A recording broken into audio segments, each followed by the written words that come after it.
75 ವರ್ಷಕ್ಕೆ ನಿವೃತ್ತಿ ಪಡೆಯಬೇಕು ಎಂದ RSS ಸರಸಂಘ ಚಾಲಕ ಮೋಹನ್ ಭಾಗವತ್ ಮೋರೋಪಂತ್ ಪಿಂಗಳೆ ಅವರ ಮಾತನ್ನು ಉದ್ಗರಿಸಿ ಪರೋಕ್ಷವಾಗಿ ಬಿಜೆಪಿಯಲ್ಲಿ 75 ವರ್ಷದ ನಿಯಮ ಜಾರಿಯಾಗಬೇಕು ಎಂದು ಹೇಳಿದ್ರ ಮೋಹನ್ ಭಾಗವತ್. ದೇಶದಾದ್ಯಂತ RSS ಸರಸಂಘ ಚಾಲಕರ ಹೇಳಿಕೆಯ ಬಗ್ಗೆ ತೀವ್ರ ಚರ್ಚೆ.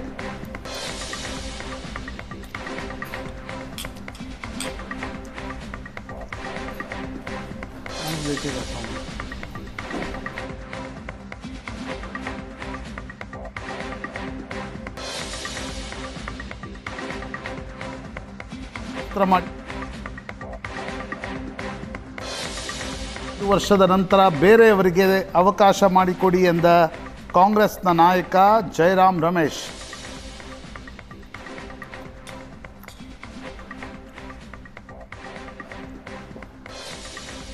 ಎಪ್ಪತ್ತೈದರ ನಂತರ ಮಾರ್ಗದರ್ಶಕ ಮಂಡಳಿ ಎಂಬ ನಿಯಮ.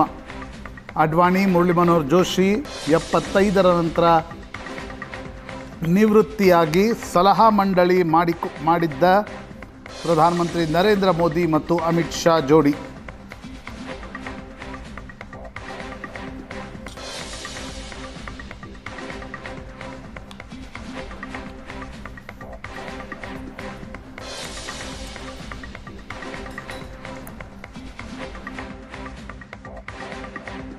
पंच्याहत्तर वर्ष त्यांची पूर्ण झाली.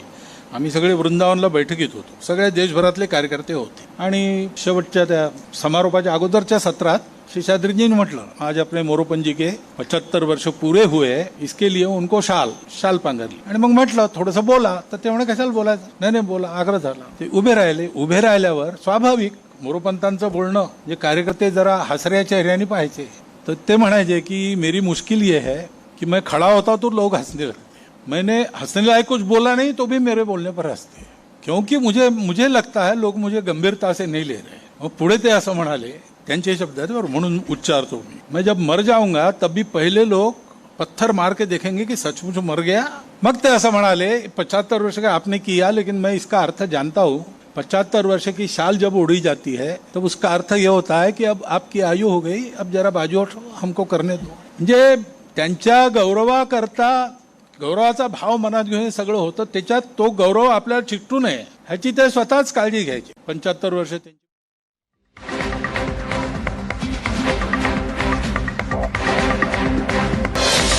RSSನ ಸರಸಂಘ ಚಾಲಕರ ಈ ಭಾಷಣ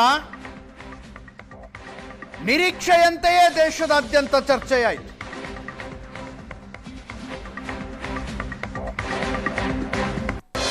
ನರೇಂದ್ರ ಮೋದಿ ಅವರನ್ನ ಗಮನದಲ್ಲಿಟ್ಟುಕೊಂಡು ಆಡಿದ ಮಾತುಗಳು ಇವು ಅನ್ನುವಂತೆ ವಿಶ್ಲೇಷಣೆ ಮಾಡಲಾಯಿತು.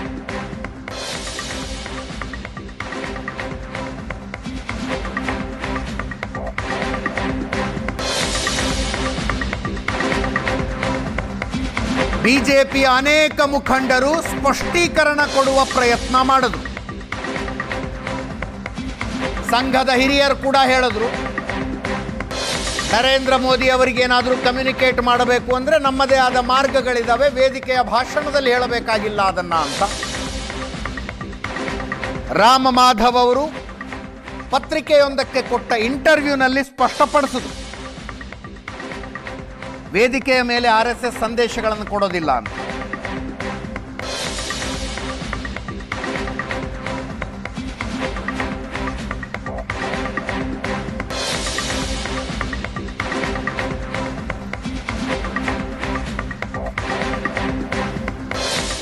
ನಾನು ಅದ್ರ ಬಗ್ಗೆ ಆಲ್ರೆಡಿ ಹೇಳಿದ್ದೇನೆ.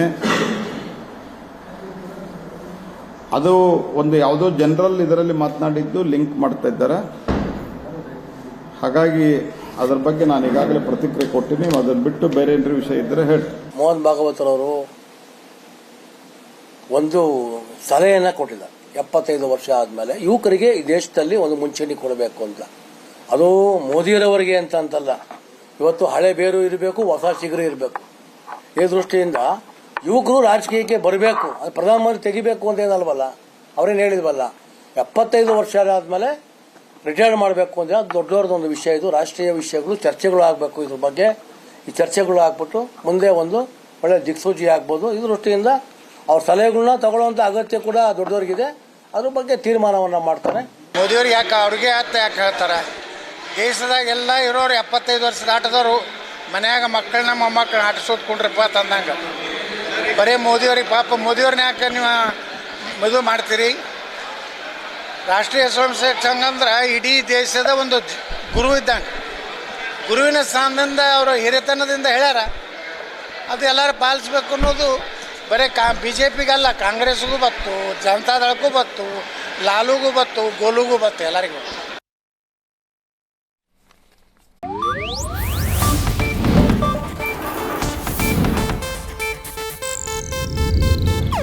ಇದು ಏಷ್ಯಾನೆಟ್ ನ್ಯೂಸ್ ನೆಟ್ವರ್ಕ್ ಪ್ರಸ್ತುತಿ.